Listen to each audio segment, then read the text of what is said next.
Un muerto en mi hijo. Soy Selena, tengo 28 años y tengo un pequeño de 8 años a quien llamaré por el nombre de Emiliano. Voy a compartirles algo de lo que me ha pasado y que afectó a mi familia este 2022. Todo ocurrió en Semana Santa de este año. Perdimos a mi abuelo después de una larga lucha en contra del cáncer por varios años. Falleció en la madrugada del sábado de gloria, alrededor de todos sus hijos y su esposa en su casa. Todos los nietos, hijos y esposa, fuimos a acompañar el cuerpo caminando hasta el panteón para enterrarlo. Se trató de uno de los instantes más dolorosos que pudimos tener en familia. Yo nunca me separé de mi padre, pues no quería que sintiera que se quedaba solo. Yo fui hija única de mis padres, y después del divorcio fue mi madre quien se quedó con mi custodia completa, quedándose mi padre por su propia cuenta sin poder verme por un largo tiempo. Una ocasión estuvo al borde del suicidio por una fuerte depresión que le dio, así que a partir de ese día decidió ir a vivir con sus padres para cuidar de ellos y ubicar su mente en otras cosas. Para mi hijo Emiliano fue una experiencia totalmente nueva. Nunca había visto a sus demás parientes. Él estaba acostumbrado a solo ver a mi madre, pero esa ocasión mi madre no lo pudo cuidar por razones personales, y tuve que llevarlo conmigo. Aún así hizo muy buena amistad con los primos más pequeños. Ya concluido el entierro, y mientras que todos se despedían del abuelo, mi hijo estaba explorando las tumbas más cercanas. Le llamaba tanto la atención ver las fechas en que falleció la gente, que hacía sus cuentas para determinar la edad que llegaron a vivir. Para cuando terminó por el entierro, fui a buscarlo y lo encontré justo enfrente de una tumba en la que decía lo siguiente: aquí se encuentra el espíritu de mi hija, mas no su cuerpo, que aún continúa desaparecido. Tuvo la misma edad que mi hijo cuando falleció, y tenía el nombre de Yasmín. No tenía apellido o algún dato más. Se trataba de una tumba sencilla en medio de otras más. Le pedí a Emiliano que nos fuéramos, pero él no me hacía caso. Lo vi muy atento hacia la tumba. Casi no se movía, y apenas respiraba. Era como si estuviera en un trance. Le tomé de la mano, y repentinamente tomó una gran bocanada de aire. Me dijo que no podía moverse y que apenas si podía escucharme. Yo suelo ser muy creyente de fantasmas y demonios, así que tuve la intuición de que se le había subido un muerto, y no lo dejaba irse. Con mis manos comencé a sacudirlo de pies a cabeza, y le pregunté si podía caminar. Me dijo que sí, así que me lo llevé hasta donde estaba mi padre para regresar a la casa de los abuelos, y cuando nos dirigíamos a la entrada, me percaté que Emiliano aún no quitaba la vista a la tumba. En la casa de los abuelos, Emiliano se comportó muy tranquilo, jugaba con sus demás primos, así que me quedé más tranquila y olvidé el asunto de la tumba. Todos nos encontrábamos con las emociones alteradas y era sencillo dejarse llevar por lo que nos estaba ocurriendo. El día entero se nos fue platicando entre primos, y cuando menos lo pensé ya eran casi las 11 de la noche. Así que mi padre me ofreció quedarme con ellos en su casa. Yo aún quería quedarme con él, así que acepté la invitación, pero antes fui a llevar a dormir a Emiliano al cuarto que nos prestaron. Cuando estaba arropando a mi hijo, él me preguntó que si quién más se quedaría con él. Yo le comenté que seríamos solo nosotros dos quienes dormiríamos en el cuarto, solo que yo regresaría más tarde, pues aún quería seguir platicando con la familia. Emiliano se quedó pensativo, se puso las cobijas encima, y se dispuso a dormir. Yo me quedé unos minutos, hasta cerciorarme que ya se encontraba profundamente dormido. Terminamos de platicar alrededor de la 1 de la madrugada. Mi padre me acompañó hasta el cuarto para despedirse y desearme las buenas noches. Me estaba desvistiendo para ponerme una blusa que me prestaron, y usarla como pijama, cuando me di cuenta de que alguien más estaba acostado a un lado de mi hijo. Se habían quedado más primos en la casa, así que pensé que se trataba de algún primo pequeño que buscó donde dormirse. Me asomé y se trataba de una niña a la que no pude reconocer en la oscuridad. No quise despertarla, así que tomé un cobertor y me preparé una cama provisional en el piso y me dispuse a dormir. Pasaron varios minutos y no podía conciliar el sueño. no dejaba de pensar en mi abuelo, intentaba cambiar de posición, pero el resultado era el mismo. Me acosté de lado hacia la cama donde dormían los niños, y entonces vi algo que me desconcertó. Pude ver un par de pies descalzos a un costado de la cama, alguien estaba parado del otro extremo de la cama. Me senté para ver de quién se trataba, y alcancé a ver lo que parecía ser un niño que salía corriendo de la habitación dejando la puerta abierta. Me levanté rápidamente para ver de quién se trataba, pero no vi a nadie en el pasillo, todo estaba muy oscuro y no podía distinguir más allá de mi nariz. Me di la vuelta y parado frente a mí se encontraba ahora mi hijo. Me sacó un buen susto, pues no lo esperaba allí. Le pregunté si se encontraba bien y me respondió algo que no comprendí del todo. Me dijo, «Usted no me cae nada bien». Le pregunté sobre a qué se refería. Pero no me dijo nada, lo miré bien del rostro, y me di cuenta de que tenía los ojos cerrados. Emiliano parecía estar en un estado de sonambulismo, así que lo llevé a la cama, y me di cuenta de que estaba vacía. Yo creí que quien había visto salir era alguien que vino por la niña a la habitación, no le tomé importancia, así que yo aproveché para dormir al lado de mi hijo. En algunas ocasiones Emiliano llegaba a hablar dormido, al principio fue algo que me asustaba, pero uno se acostumbra a ello, y ocurrió cuando estaba dormido a mi lado en la habitación. Pues un par de veces se preguntó que dónde estaba. Yo lo abracé para tranquilizarlo e intentar dormir. Pasó un buen rato, y justo cuando apenas me encontraba conciliando el sueño, escuché unos pasos dentro de la habitación. Pensé que era mi imaginación y que me encontraba dormida, pero había sonado igual a que si alguien corriera descalzo. Entonces abrí los ojos, y justo a un lado de la cama se encontraba alguien parado. Sentí un escalofrío que mi primera reacción fue abrazar más fuerte a mi hijo, entonces aquella silueta se desvaneció ante mí. Saqué mi celular y encendí la linterna, examiné el cuarto desde la cama, pero no encontré nada raro. Apagué la linterna y escuché nuevamente pasos en el cuarto, encendí nuevamente la linterna y apunté hacia donde los había escuchado. Había un montón de ropa revuelta, pero no se encontraba nadie ahí. Miré la hora y me di cuenta de que ya eran pasadas las 3 de la mañana, aún así ya no podía dormir.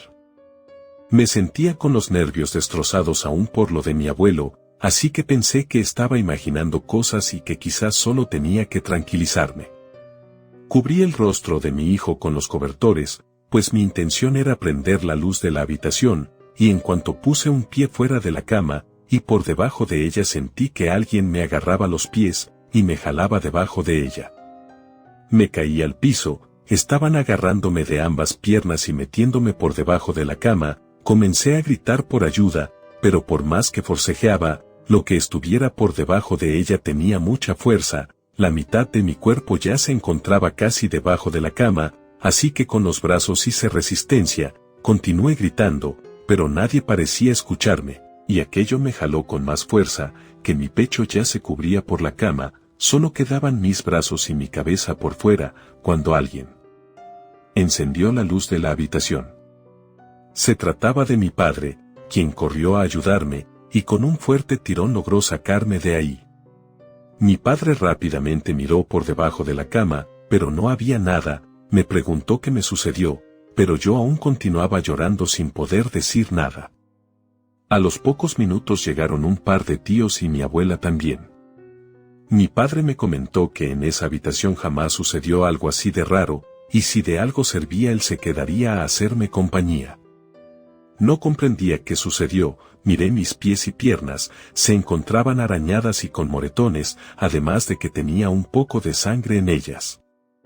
Miré a Emiliano y me di cuenta de que estaba profundamente dormido, jamás se dio cuenta de que algo me hubiera ocurrido. Por obvias razones ya no pude dormir en lo que restó de la noche. A las 7 de la mañana un tío se acercó al cuarto para procurar si me encontraba bien. Me comentó que iría al mercado municipal, pues allí se encontraba una vieja conocida que trabajaba con hierbas. Me comentó que tenía fama de hacer limpias, pues todo parecía indicar que nos trajimos algo del cementerio y era necesario sacarlo de la casa. Yo no tuve ninguna objeción con ello, además no tenía ninguna intención de ponerme de pie nuevamente, y menos a un lado de la cama. A los 20 minutos llegó mi tío con una mujer algo mayor, traía consigo una bolsa de mandado con varias hierbas y un mortero, además noté que de uno de sus ojos ya no veía nada. Se presentó conmigo y me pidió que le llamara a doña Leo.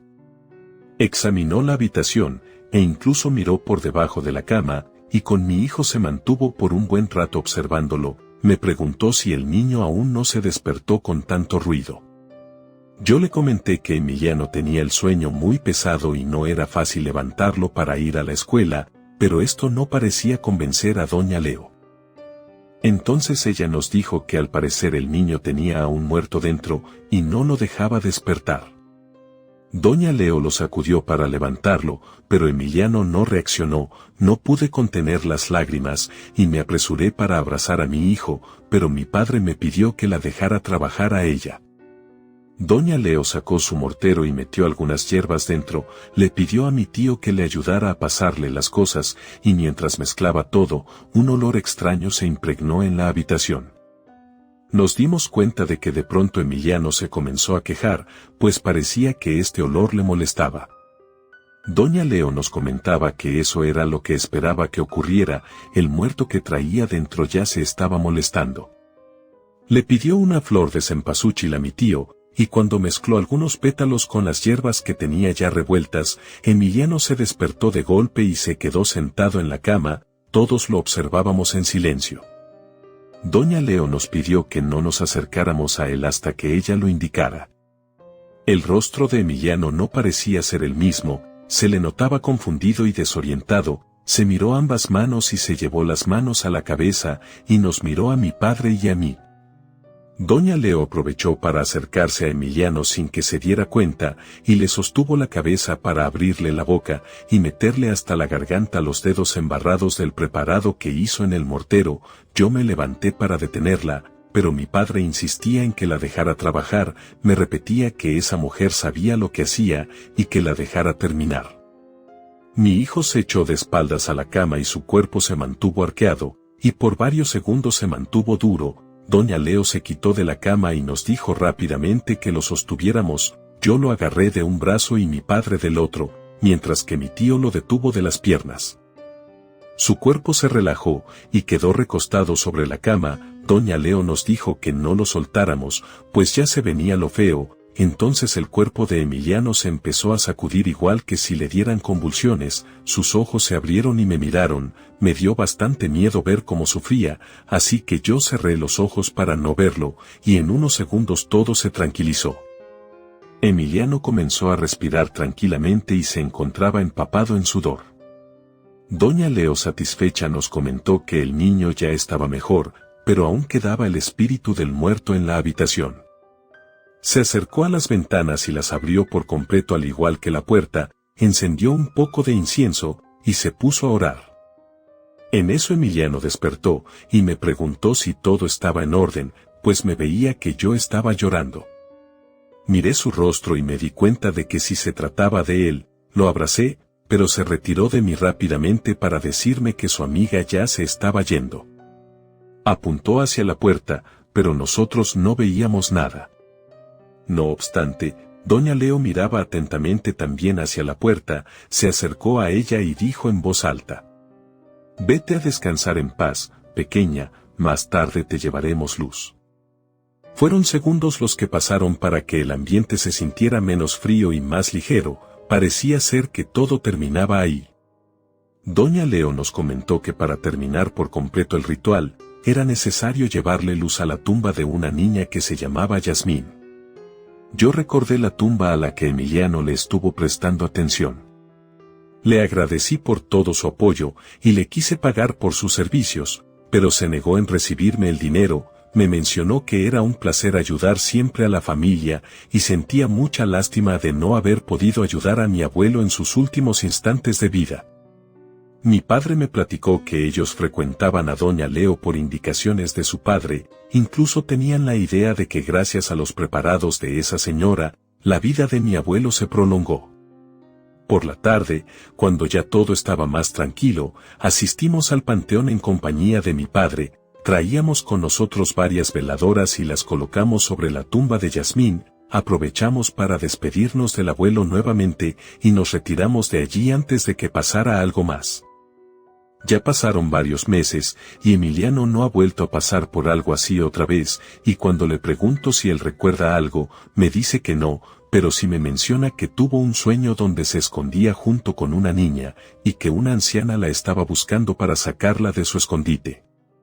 Él le preguntaba que por qué estaba ahí, y le mencionó que no sabía dónde estaba su cuerpo, y por eso no podía irse aún. Los sueños ya no se presentaron, pero cada vez que vamos a visitar al abuelo al panteón dejamos una veladora más en la tumba de Yasmín. Relato escrito y adaptado por Lengua de Brujo.